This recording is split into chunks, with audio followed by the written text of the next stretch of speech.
The moment my son drove away, leaving me alone at a homeless shelter with nothing but a suitcase and his cold words, "Beggars can't be choosers," something changed inside me.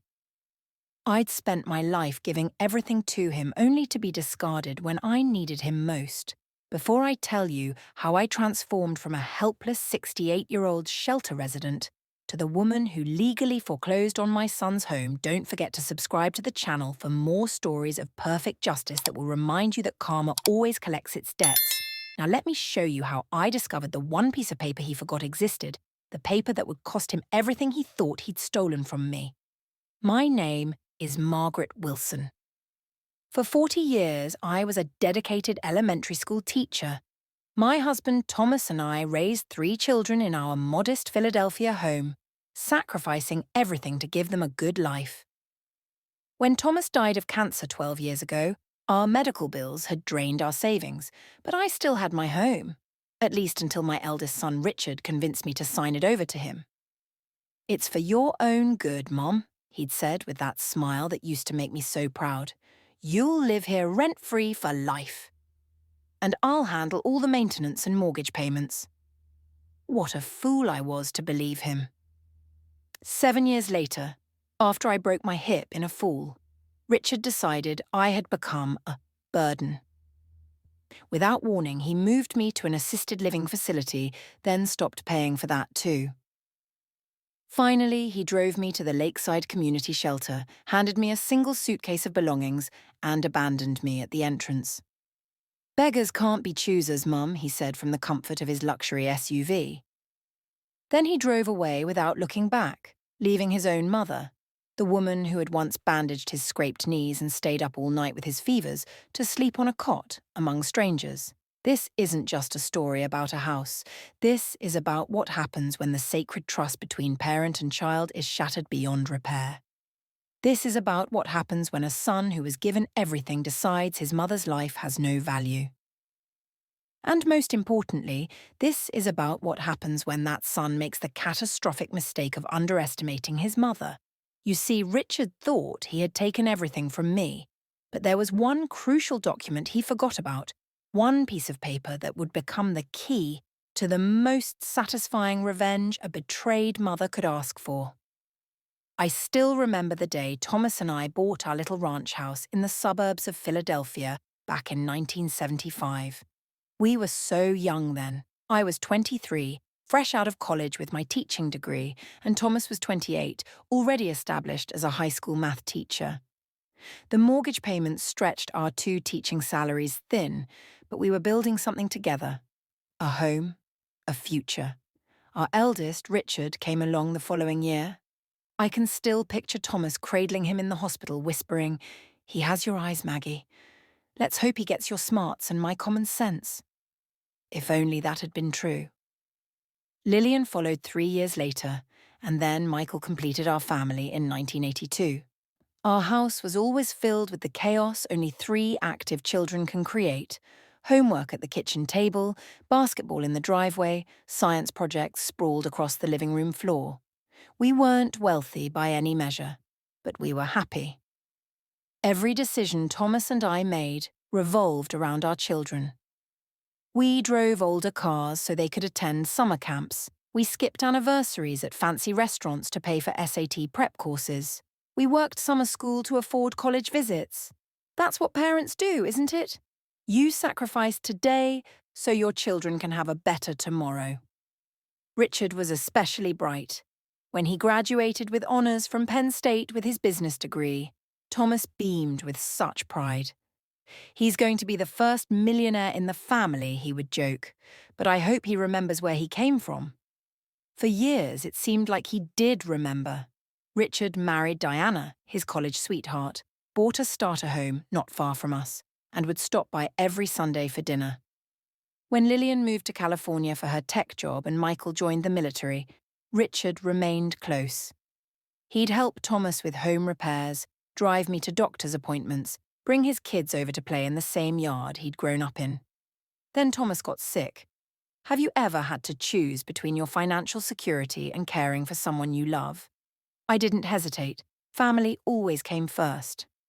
When Thomas was diagnosed with pancreatic cancer in 2006, I took an immediate leave of absence from teaching to care for him. The medical bills started piling up almost immediately. Insurance covered some, but the experimental treatments that gave us hope were all out of pocket. By the time Thomas passed away in 2011, our modest retirement savings had been decimated. The house we had paid off just 3 years earlier was mortgaged to the hilt again. I was 65, alone, and drowning in debt. "Don't worry about the money," Richard assured me at Thomas's funeral, his arm around my shoulders. "Dad would want you to be taken care of. Diana and I will help." And initially they did. Richard set up a system to help me manage bills. Diana would stop by with groceries several times a week. They included me in family gatherings, took me to appointments. Richard was living up to everything his father and I had raised him to be. But things changed in 2015. Richard got a significant promotion at his financial firm, and suddenly his lifestyle expanded dramatically. He and Diana sold their modest home and bought a 5-bedroom colonial in Chestnut Hill, one of Philadelphia's most prestigious neighborhoods. The children were enrolled in expensive private schools. There were country club memberships, luxury cars, lavish vacations, all documented meticulously on Diana's social media. Meanwhile, I was struggling to make ends meet on my teacher's pension while still paying the mortgage we'd taken out for Thomas's treatments. The visits from Diana became less frequent. Sunday dinners turned into hurried phone calls. Richard was always swamped at work or travelling for business. That's when he approached me with what he called a solution to all my problems. "Mum," he said during one of his increasingly rare visits, "Diana and I have been talking.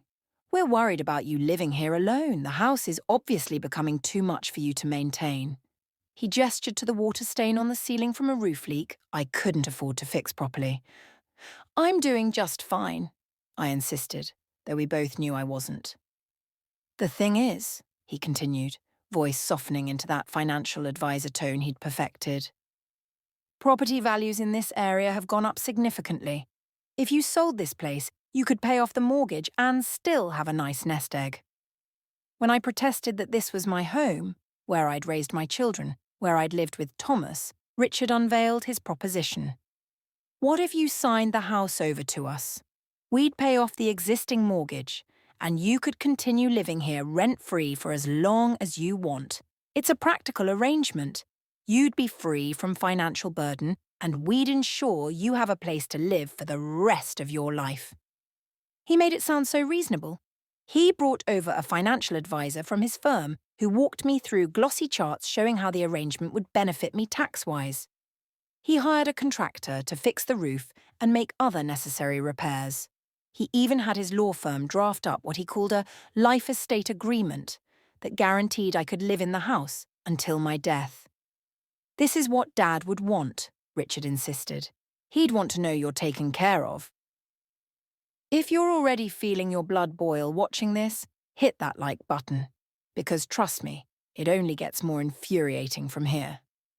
I signed the papers in the summer of 2015, transferring ownership of the family home to Richard and Diana.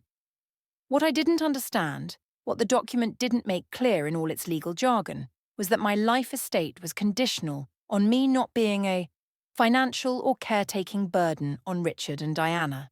And what nobody pointed out was that while they took over the mortgage payments, my name remained on the loan as a co-borrower. That single detail, overlooked in my trust and buried in fine print, would eventually become my salvation. For 2 years after signing over the house, things worked relatively well. Richard made the mortgage payments on time, major repairs were handled promptly, and I continued living in my home. But I couldn't help noticing how Richard had started referring to it as our investment property when speaking to his friends or on phone calls he took during his increasingly brief visits. Then came the morning that changed everything. It was January 2017, a particularly cold Philadelphia winter. I was taking a shower when my feet went out from under me. I heard the crack before I felt the pain, my hip shattering against the porcelain tub.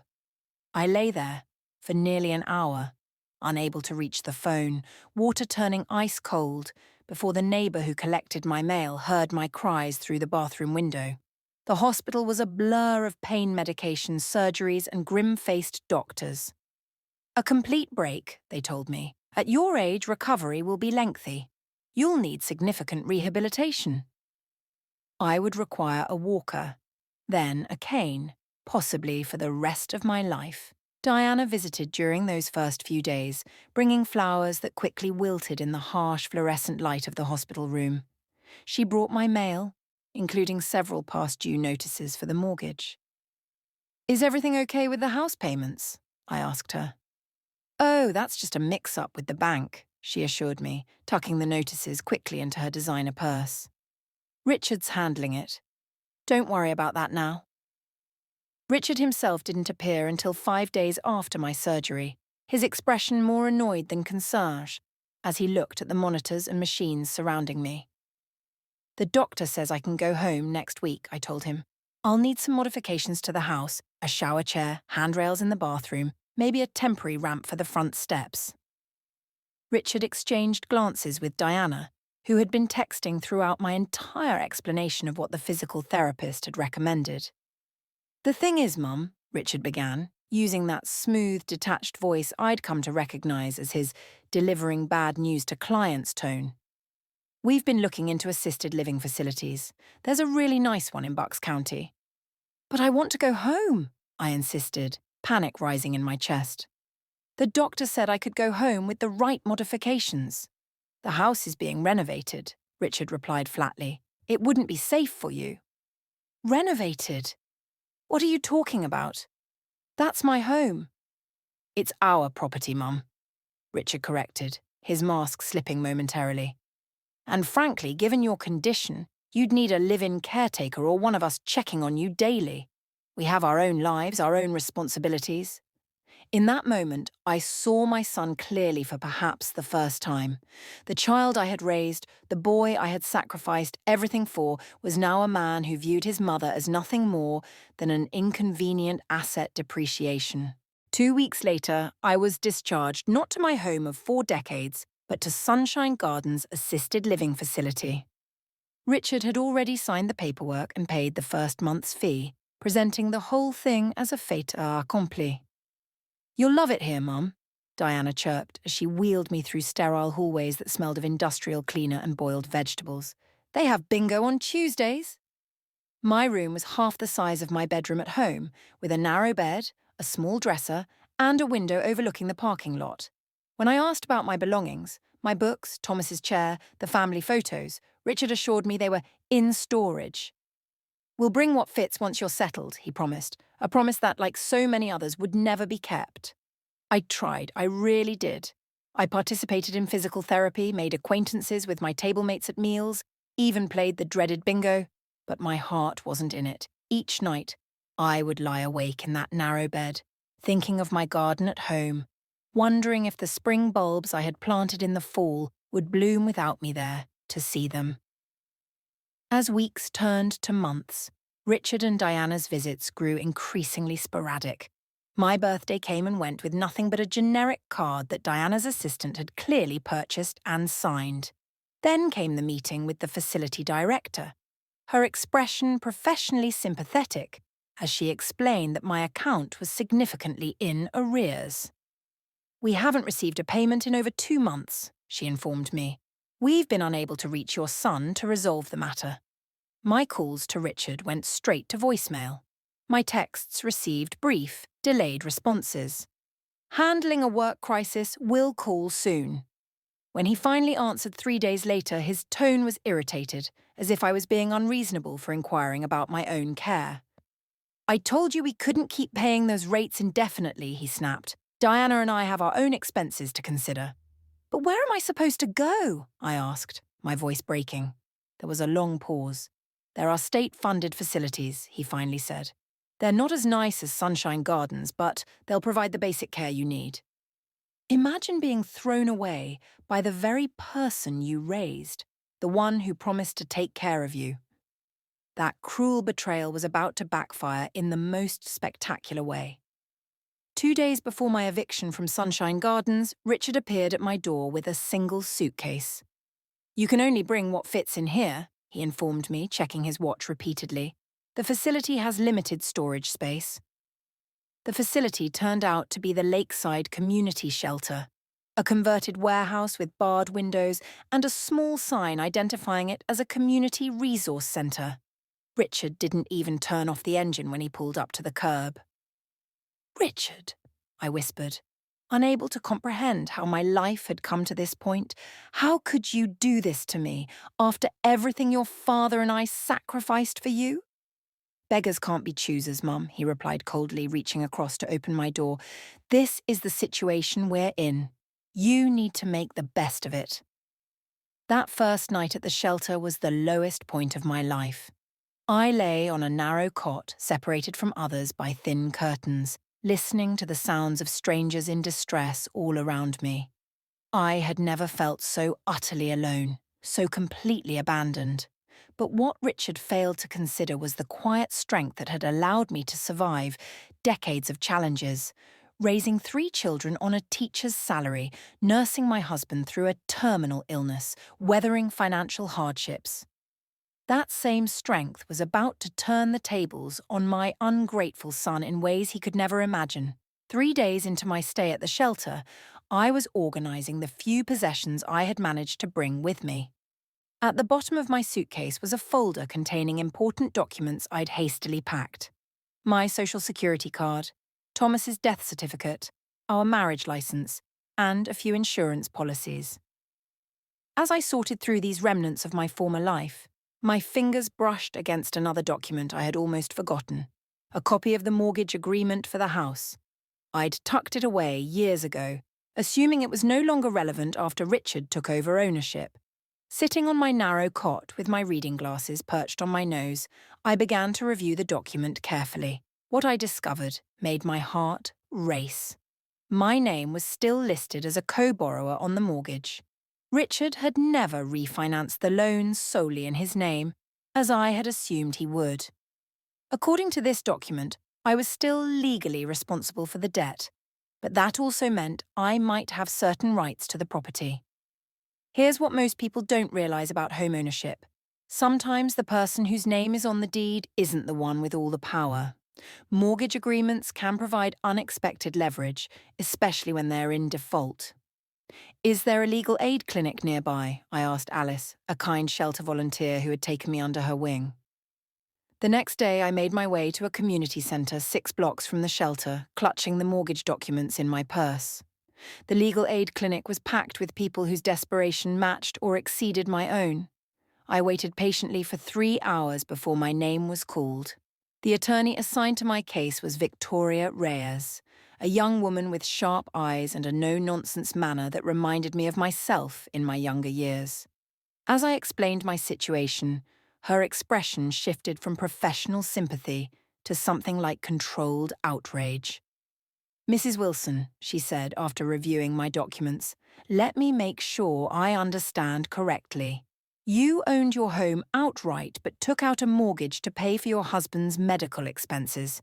Later you transferred the deed to your son with the understanding that you would have lifelong right to reside there, but you never removed your name from the mortgage. That's correct, I confirmed. Richard was supposed to take over the payments, and he did for a while. But now I'm not sure. When I asked him about it at the assisted living facility, he was evasive. Victoria tapped her pen against the desk thoughtfully. And you're currently residing in a shelter because your son claims you violated the terms of your life estate by becoming a caretaking burden. I nodded, shame burning my cheeks. Mrs. Wilson, Victoria said, leaning forward, I don't want to give you false hope, but there may be a legal avenue here. Since your name is still on the mortgage, you have certain rights regardless of who holds the deed. If the mortgage is in default, which we can check, you have legal standing to protect your interest in the property. What does that mean exactly? I asked, hardly daring to hope. It means, Victoria replied, a small smile playing at the corners of her mouth, that while your son may own the house on paper, you still have significant legal leverage. And if he's allowed the mortgage to go into default while evicting you from your lifelong home, Well, let's just say the courts tend to frown upon that sort of behaviour. Over the next few weeks, Victoria and her team discovered that the mortgage was indeed in default. Richard had stopped making payments shortly after moving me to Sunshine Gardens. They also uncovered that he had taken out a second mortgage on the property without my knowledge or consent, using the money to fund extensive renovations meant to increase the home's market value for sale. "This is fraud," Victoria explained bluntly. "He took out a loan using property that you have an interest in without your consent. Between that and the default on the primary mortgage that still bears your name, we have grounds for legal action." "What kind of legal action?" I asked, hope flickering for the first time in months. "There are several options," Victoria said, "but the most direct would be for you to cure the default, pay all the missed payments and fees, and then foreclose on the property yourself." "Foreclose? You mean take the house back?" Victoria nodded. "Exactly. Since the loan is in default and you're a party to that loan, you could initiate foreclosure proceedings against the property owner. Your son." My mind raced. "I don't have that kind of money," I said after a moment. "If I did, I wouldn't be living in a shelter." "That's where your other children might come in," Victoria suggested cautiously. "Have you spoken with them about your situation?" I shook my head, shame preventing me from reaching out to Lillian and Michael. "They have their own lives. I didn't want to burden them." "Mrs. Wilson," Victoria said gently, "I think it's time to let your other children know what's happening. Not as a burden, but because they deserve to know the truth. And because family should help family, something your eldest son seems to have forgotten." That night, in the shelter's common room phone area, I made the hardest calls of my life. I had maintained a facade of normalcy in my infrequent communications with Lillian and Michael over the past months, never hinting at the true direness of my situation. Now, I finally let the walls down. The reactions were everything Richard's had not been. Lillian wept openly upon learning that her mother was in a homeless shelter. Michael's military reserve cracked as his voice shook with barely contained fury. Both insisted on immediate action. "I'm on the next flight to Philadelphia," Lillian declared, "and I'm bringing my checkbook." "I'll apply for emergency family leave," Michael promised. "Mum, how could you not tell us?" Within 48 hours, Lillian arrived at the shelter, embracing me with tears streaming down her face. Michael, unable to secure immediate leave due to his deployment in Germany, joined our meetings with Victoria via video calls, his face grim with determination. Together, we formulated a plan. Lillian, who had done well in her career as a software engineer in Silicon Valley, had the financial resources to help me cure the default on the primary mortgage. Michael, though of more limited means, contributed what he could from his military salary. Neither hesitated for a moment. "Let me get this straight," Lillian said during one strategy session at the legal aid office. "Once we bring the mortgage current, Mum can actually foreclose on Richard, take back the house he promised she could live in for the rest of her life." "That's correct," Victoria confirmed. "It's an unusual situation, but the law is clear. As a co-borrower on a mortgage in default, Mrs. Wilson has the right to cure the default and then initiate foreclosure proceedings against the property owner for failing to meet the obligation they both share." This is where justice started to take shape.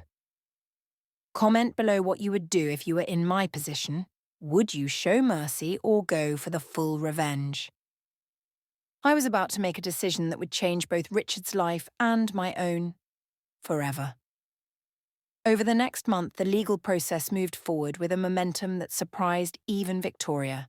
Lillian paid the approximately $48,000 needed to bring the mortgage current, all the missed payments, late fees, and legal costs. As soon as the payment cleared, Victoria filed the foreclosure papers on my behalf. "You understand what this means, right?" Victoria asked me, her expression serious. "If we proceed with this foreclosure, Richard will lose the house entirely. Are you prepared for the fallout?" I thought about the cold look in Richard's eyes as he'd left me at the shelter, the casual cruelty of his beggars can't be choosers remark, the decades of sacrifice that he had so easily forgotten. I'm prepared, I told her. File the papers. The day Richard was served with the foreclosure notice, my phone rang. For the first time in months, my eldest son's name appeared on the screen. "What the hell is this?" Richard demanded without preamble, his voice tight with fury. "Foreclosure papers, are you out of your mind?" "Hello, Richard," I replied, surprised by the calm in my voice, a calm I didn't entirely feel but had practiced for this moment. "No, I'm not out of my mind. I'm exercising my legal rights just as you exercised yours when you put me in this shelter. This is ridiculous. You can't foreclose on your own son." "Actually, I can. My name is still on the mortgage you stopped paying months ago, the mortgage you defaulted on while renovating my home for sale without my permission, the mortgage you committed fraud against by taking out a second loan, without my consent." There was a moment of stunned silence on the other end of the line. Then, his tone shifting from anger to condescension. "Who's been filling your head with this nonsense? You don't understand how these things work, Mom." "I understand perfectly well now, thanks to my attorney and your siblings. Lillian and Michael send their regards, by the way." They were quite surprised to learn of my living arrangements. Richard's tone changed, becoming wheedling. "Mum, listen, if this is about the shelter, we can work something out. I was under a lot of pressure. Work, the kids' school issues, Diana's mother moving in with us temporarily. I made a hasty decision, I admit it. But this legal nonsense isn't the answer." "What is the answer, then?" I asked, my voice steady. "Should I continue living on a cot in a room with 20 other homeless women while you sell my home out from under me, while you profit from my decades of hard work and sacrifice?" "I'll find you another place," Richard offered quickly. "A nice senior apartment. I'll cover the first few months' rent until you get on your feet." "Too little, too late, Richard. The foreclosure is proceeding. If you want to stop it, you have two options. Pay off the mortgage in full or honour our original agreement, the one that guaranteed me the right to live in my home for the rest of my life." "That's blackmail." "No, Richard, that's consequences. You taught me an important lesson when you left me at that shelter. You said beggars can't be choosers. Well, I'm no longer begging. I'm choosing to take back what was mine in the first place." "What happens when the tables turn so completely that the one who held all the power suddenly has none?" Richard was about to find out. His response was a string of profanities followed by the click of the call disconnecting. I sat holding the phone, my hands trembling slightly but my resolve firm. For the first time since Thomas's death, I felt something long dormant awakening within me. Righteous anger, yes, but also something else. Power. Richard did not go quietly. He hired Preston Hargrove, a high-priced attorney known for representing Philadelphia's elite in their messiest divorces and property disputes. Hargrove filed motion after motion to dismiss the foreclosure, claiming everything from financial hardship to emotional manipulation on my part. When that failed, Richard attempted to rush through the sale of the house before the foreclosure could be finalized, only to be blocked by an emergency injunction Victoria filed. In his most desperate move, he even tried to claim I was mentally incompetent to make financial decisions, an assertion quickly disproven by a court-ordered evaluation. "He's getting desperate," Victoria told me after yet another hearing. "That's a good sign. It means we're winning." Through it all, Lillian remained by my side, having taken an extended leave of absence from her job in California. She found us a small, furnished apartment to rent month to month. A vast improvement over the shelter. Michael joined every legal strategy session via video call, his military bearing a reassuring presence even from thousands of miles away. The legal battle dragged on for nearly 6 months. Richard's attorney used every delay tactic in the book, hoping to drain our resources or break our resolve. What he didn't understand was that this fight wasn't just about a house anymore. It was about justice.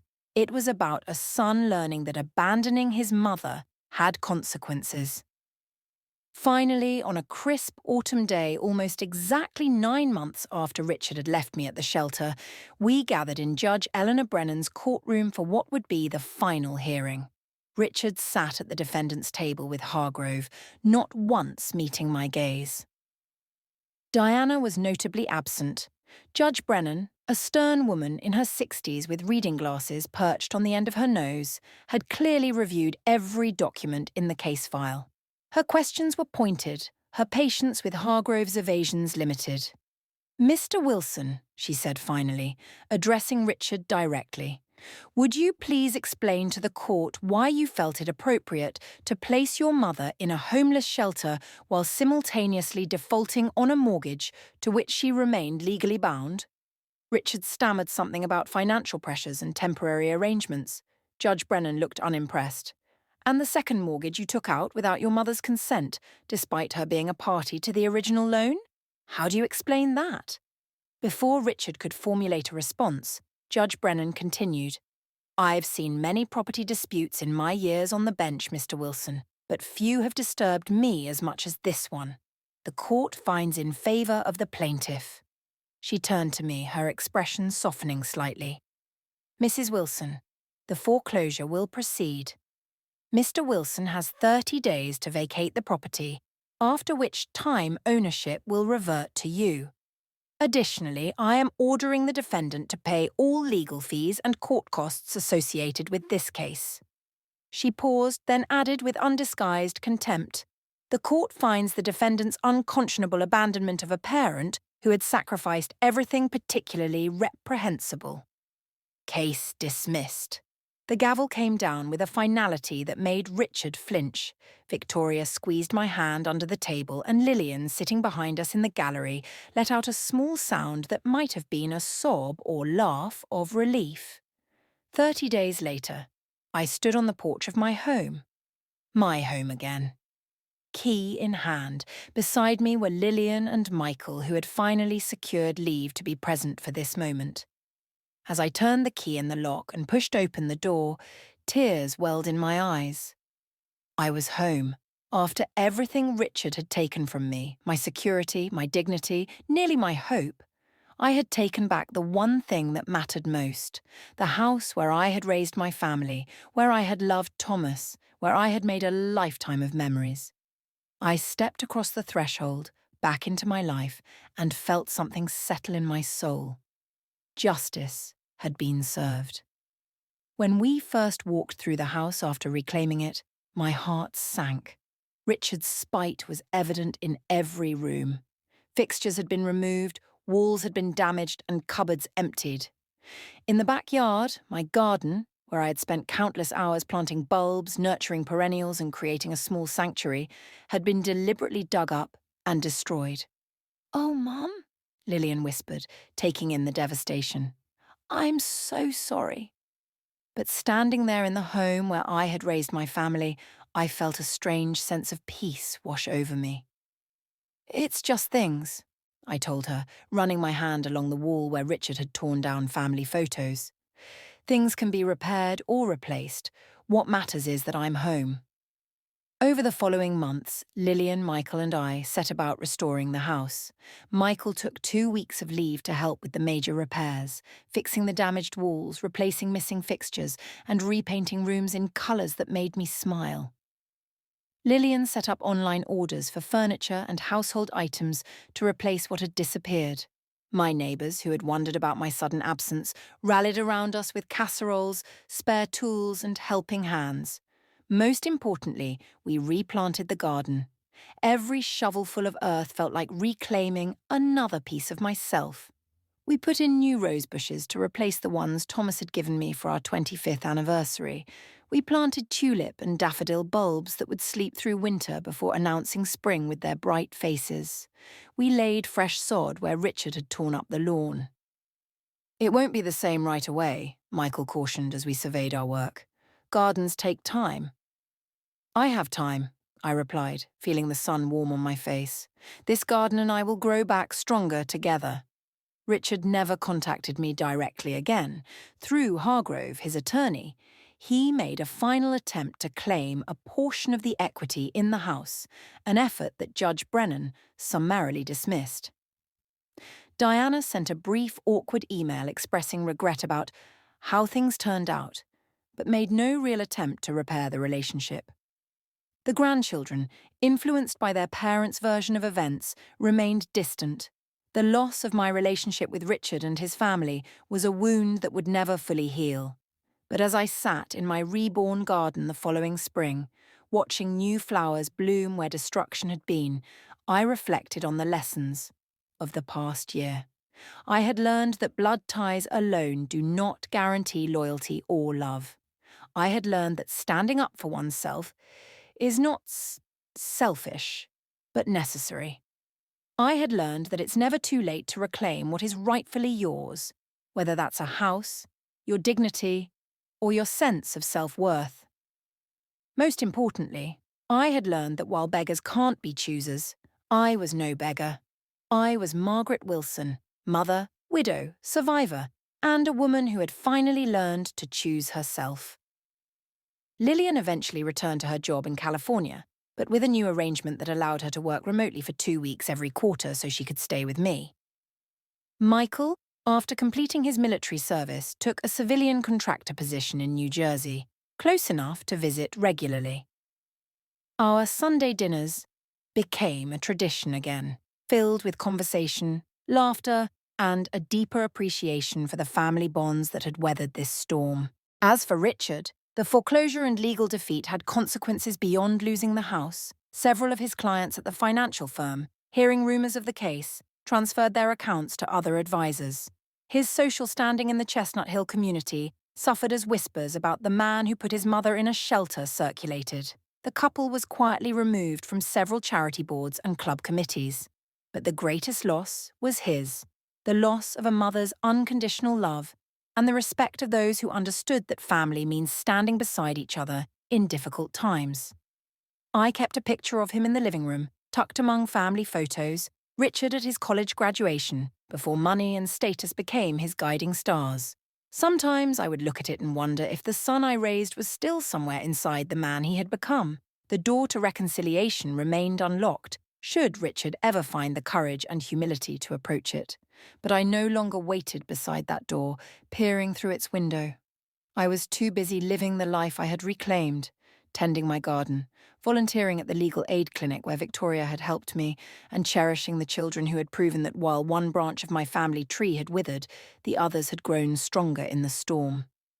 When people ask me now if I regret the foreclosure, if I feel guilty for taking such drastic action against my own son, my answer is always the same. I didn't take anything from Richard that wasn't rightfully mine to begin with. I simply taught him the lesson he tried to teach me, that choices have consequences. If this story of ultimate family justice resonated with you, make sure you're subscribed to Nexus of Revenge for more powerful stories that remind us all. Karma might take time, but when it arrives, it's perfectly tailored to the crime. And remember, when someone shows you who they truly are through their actions, believe them the first time, but never underestimate your own power to rewrite the ending to your story.